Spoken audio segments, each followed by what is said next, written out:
ഉറുമ്പിന് ചുറ്റും കറുത്ത മാർക്കർ കൊണ്ട് ഒരു വട്ടം വരയ്ക്കുകയാണ്. ആ ഉറുമ്പിന് ഒരു കാരണവശാലും ആ മാർക്കറിന്റെ വര മുറിച്ച് കടന്ന് പുറത്തേക്ക് പോകാൻ പറ്റുന്നില്ല.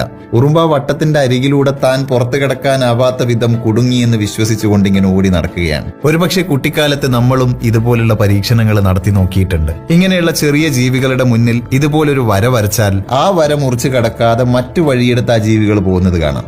ശേഷം ഇതേ എക്സ്പെരിമെന്റ് ചിലന്തിയിലും തുടരുകയാണ്. വൈറ്റ് പേപ്പറിൽ കിടക്കുന്ന ചിലന്തിയുടെ ചുറ്റും ഒരു കറുത്ത വട്ടം. ആ വട്ടം മുറിച്ചു കിടക്കാൻ ആ ചിലന്തിക്കും പറ്റുന്നില്ല.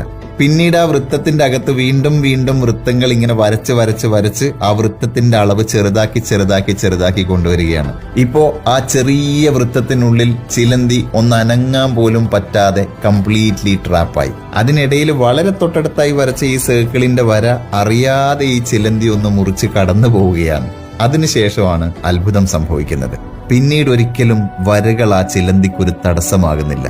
പല വൃത്തങ്ങളും വരച്ചു നോക്കി, മാർക്കർ പേനകളും മാറ്റി, നിറം മാറ്റി, പക്ഷേ ചിലന്തി അതെല്ലാം തന്നെ മുറിച്ചു കടന്നു. കാരണം അത് തിരിച്ചറിയുകയാണ്, ഈ വരകളാകുന്ന തടസ്സങ്ങൾ മുഴുവനും സ്ഥിതി ചെയ്യുന്നത് തന്റെ മനസ്സിൽ മാത്രമാണ് എന്ന സത്യം.